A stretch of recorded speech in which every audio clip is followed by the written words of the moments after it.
Hello and thank you for joining us on Newsweek, where we highlight some of the biggest stories that made the headlines in the week. I am Jacinta Obiugu. This week, the presidential candidate of the All Progressives Congress APC, Bola Ahmed Tinubu, has assured Nigerians that his government will maximize the country's potential and the mining sector to grow the economy if elected president. Also, the Independent National Electoral Commission, INEC, says it has lost over 65,000 uncollected permanent voter cards and 904 ballot boxes after 2 of its officers were attacked and set ablaze by hoodlums. Later in the show, the People's Democratic Party, PDP, has drafted former President Goodluck Jonathan to resolve the internal crisis rocking the party. Details in a moment. Stay with us.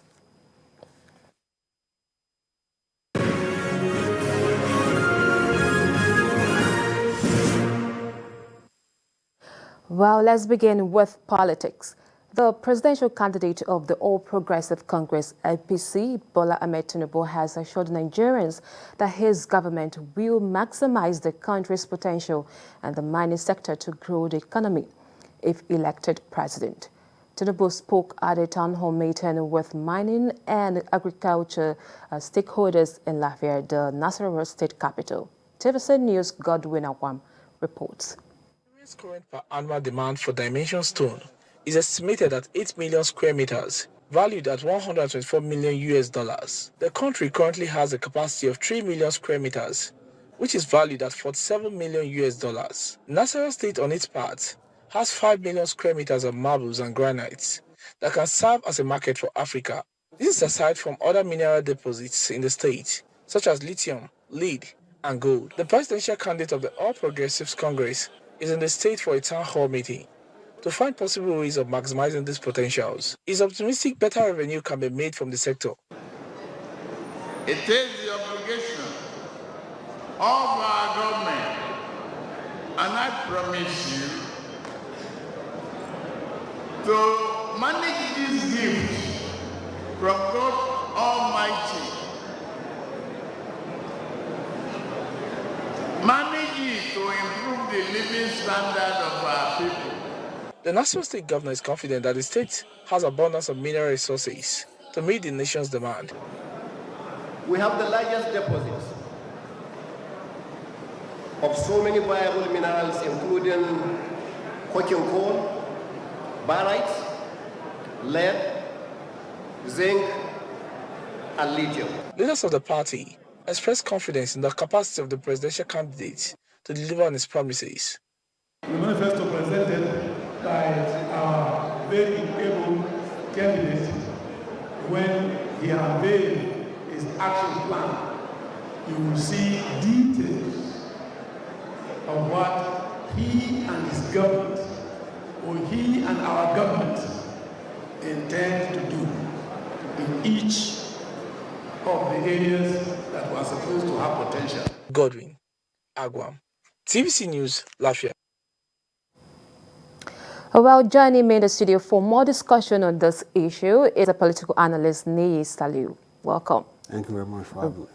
As well, I have media consultant Chino Obasi joining us via Zoom. Chino, are you there? Good evening, I'm here. All right, let me begin with you. How significant are the town hall engagements? Tinubu appears to prefer them.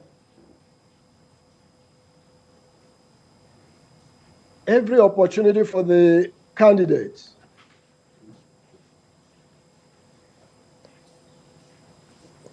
Hello? Okay, so I'm asking, how significant are the town hall engagement? Tinubu appears to prefer them.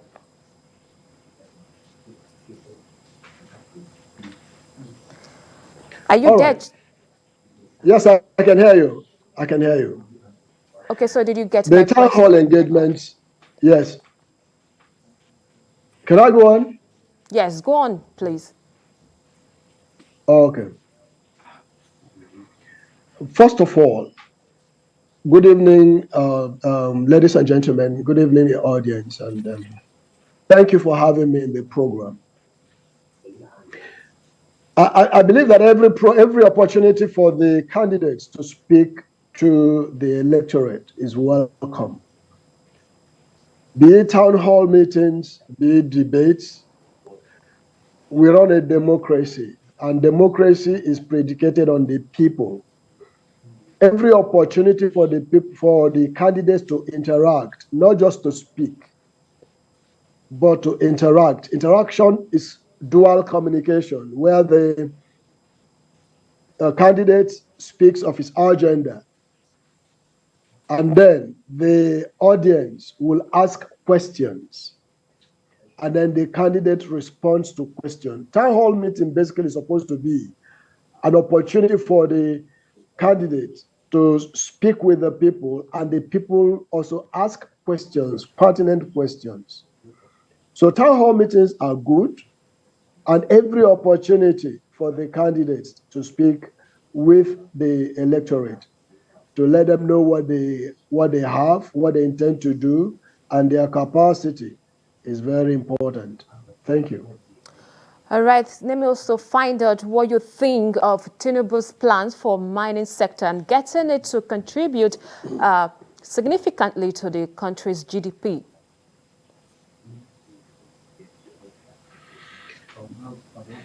Very lofty plans which Asiwaju has put out. And yes, we know that Nigeria has a whole lot of mineral potentials across the country. And Asiwaju want to maximize the potentials of all those minerals across the country, and allowing the states also to be beneficiaries of their minerals. It is very good. However, we have the law also presently. We need to ask the questions to the candidate. How does he intend to do this? How will he be able to achieve it? Because it is wanting to make promise, lofty promises, very good promises. Another thing is to tell us, how do you intend to achieve them? Because we know that we have the INEC there, we have the laws guiding the land that vests, as it were, the mineral resources in the hand of the federal government. So what does it intend to do differently that the present government is not doing? And then how does it intend to achieve that? So these are the questions that we need to ask him, and he should be able to answer those questions. Thank you. All right, Chino, thank you so much for your contribution so far, but let me come to you now, Nii. What do you think of his call on women to get involved in mining sector and financially get themselves empowered? Well, that is inclusion. Women are not supposed to be isolated from the, general plan of any presidential candidate who means well for Nigerians and who want all Nigerians, to come to the table and have a bite in the cake. So women are drivers, main drivers of the economy. They are larger in population, and they are very industrious, they are energetic. A lot of women are taking leadership role in various sectors of the economy today.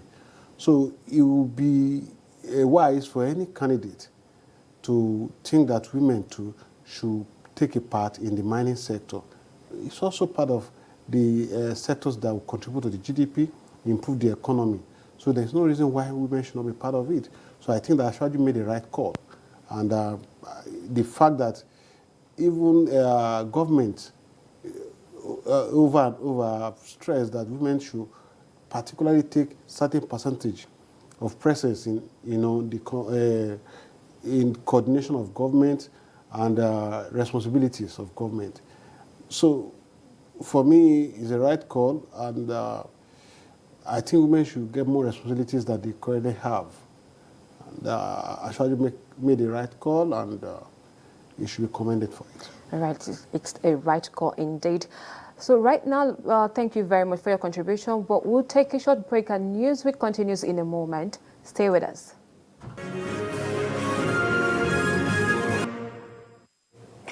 Welcome back, and it's still Newsweek, where we discuss the biggest stories that made the headlines in the week.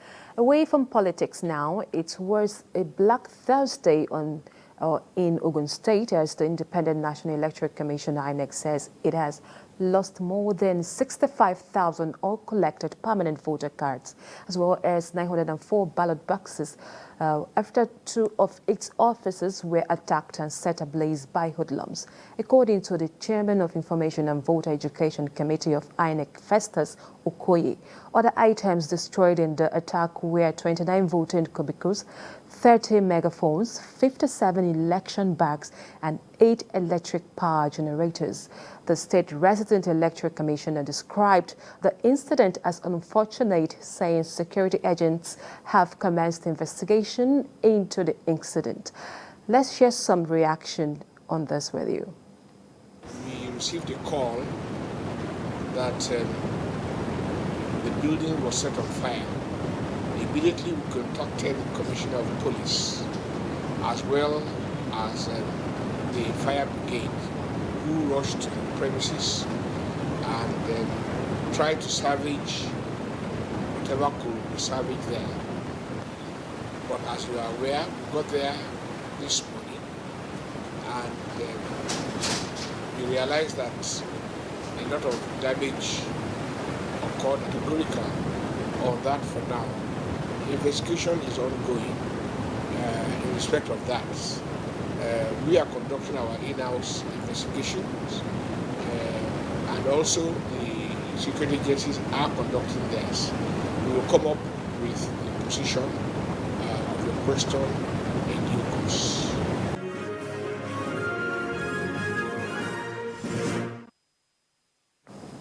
Well, I still have in the studio with me political analyst Nis Saliu and media consultant Chino Obasi via Zoom. Ni, let me come to you. What do you think, or what really could be the motive or goal of these arsonists? Well, first, it's a clarion call to security agencies to be more vigilant, to be ready for what is to come. A lot of issues will emanate from the way election is handled, the way campaigns are handled, and a lot of people will have grievances emanating from primaries that were conducted. And it is commonplace that people who have grievances will misdirect their grievances to hold people who shouldn't be a part of the issues responsible. So, and in this case, INEC is where all the angers, all the frustration will go. So they will remain, and their offices will remain targets, to people who are not law-abiding, that's where I'll put it, and who have various issues that they think cannot be resolved at the court or through the internal processes of their party. So INEC itself should be vigilant. The people in the society should cooperate with the police, with INEC, to report any cases that that cause for concern. So now, having said that, the people should also realize that all these things that are destroyed are, put there with public funds and that could have been used for other things. But we invested in our democracy. And if they are destroyed, monies too will be taken from where, from monies that should go to infrastructure, should go to agriculture, you put those things back in place. So it is a collective loss. So my advice is that, look, we are going to continue to have differences. INEC as people, is populated by people, and errors should be made. So people should learn to manage their anger, their frustration, and also know the right places to channel them. With just 3 months to general election, what do you think is the implication of this? Well, for me, it's happening early. So what it means is that if anyone thought that it was going to be peaceful, seamless, maybe we need to look again. So it allows us time to get ready, get prepared to forestall any, potential crisis that might emanate, that will have the capacity to frustrate the elections. So it calls for concern. It's really worrisome. And it also is a call to various stakeholders. Whatever they're doing, they should conduct themselves in a very transparent manner that will, be devoid of rancor, will be devoid of, suspicions, and will guarantee people fairness. And at least will show that there's integrity in the process, so that people will not be pushed to, to the wheat, and will control whatever escalation that, should happen otherwise. So for me, number one, government has a responsibility to guarantee that they create the enabling environment for all of these things to happen. They also have a responsibility to create trust and confidence amongst electorates and political parties. The leadership of various political parties also need to be fair to, and practice internal democracy, such that people will not take laws in their hands. Then the people themselves should know that this is a country of law and order. And whoever runs foul of the law will be punished. All right. Let me come to you, Chino. Are you there? Chino, are you there? Yes, I am. Yes, Right. I am. So there is always this issue of security personnel on duty being overpowered. What do you suggest INEC should do to prevent this from happening again?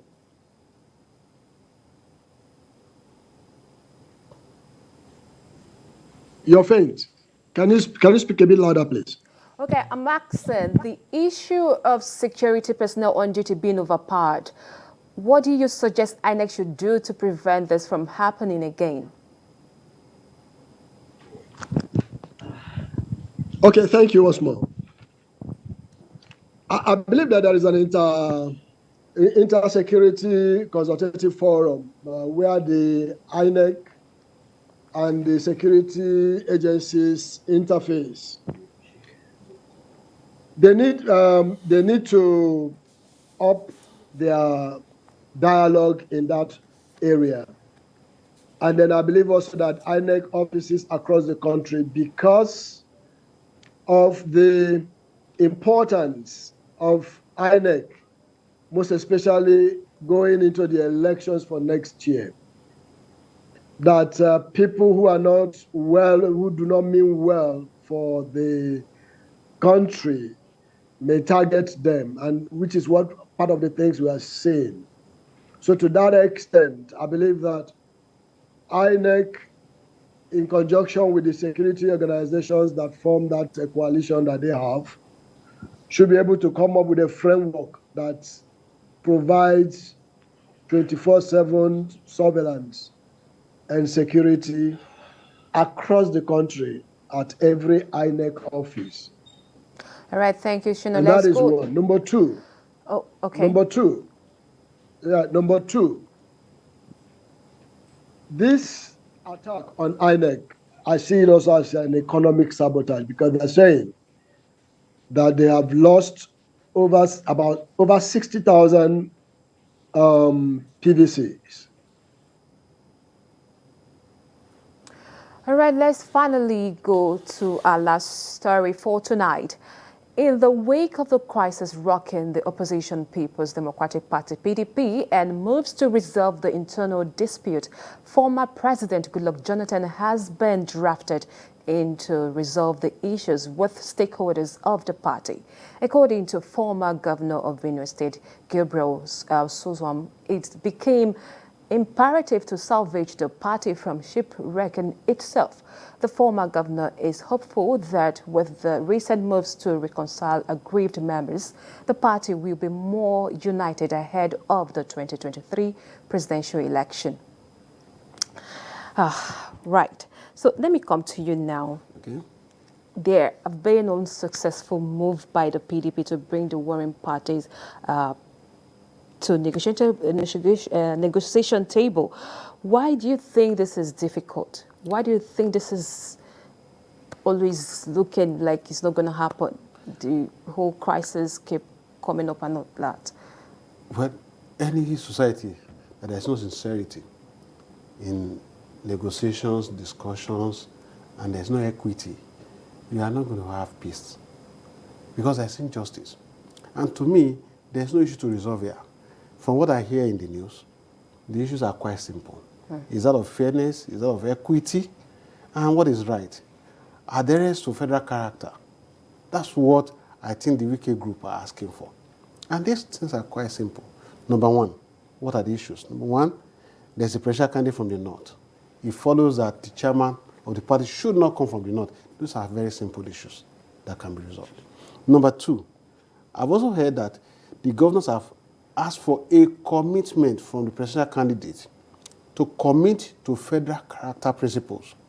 That is basic. It should even form the bedrock of any presidential campaign. It shouldn't be part of what should be discussed at the table. So it is a matter of sincerity, a display of sincerity from the PDP presidential candidate. He needs to build confidence in his party. If a man says he wants to unite his party, he wants to be the leader of the country and is capable of uniting Nigeria, he now is the leader of his party. He needs to demonstrate it by force uniting his party. That is how he can even convince people who are apolitical, who will just come, show up on the day of the election and vote. If you are not going to be able to resolve the issues within your family, you can't become the king of a community. How do you do that? Charity, they say, begins at home. So first thing is that there's no need to draft this. It's a waste of time, especially waste of the time of the electorate. There's no need to draft anybody. The issues have been put to the table. The presidential candidate of the party should look at it and demonstrate the capacity of a unifying factor that he has referred himself as, and resolve the issues. And the issues are quite simple. Is that of fairness, is that of equity, and adherence to the principle of federal character. Those are three issues that can easily be resolved by the candidate. Anything short of that is sincerity, and it amounts to deceit, especially for all suspecting Nigerians who just want to come to the ballot on that day to cast their vote. If you say you want to resolve Nigerians' problem, you must start from the point of view of equity and the capacity to truly unite this country, and fairness, because Nigeria is a multiracial, multi-ethnic group, nation. So anyone that wants to be president needs to show that he's sincere. All right, I just want to quickly get your side of the story. Chino, in a few seconds, it's just few months to election. Do you think the party is really doing enough to ensure the crisis does not jeopardize the its candidate's chances of winning?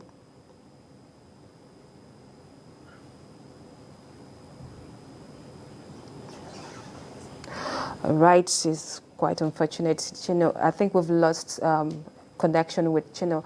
But I just want to say thank you for coming on the show. Niyi Saliu, media consultant. Thank you. Thank you. And as well, Chino, if you can hear me, thank you for coming on the show. And that's our show for today. Join us next week for a fresh episode of the program. Remember, you can follow the conversation on our social media platforms at TVC News NG or on our website at tvcnews.tv. I am Jacinta Obiuku. Until next week, it's goodbye.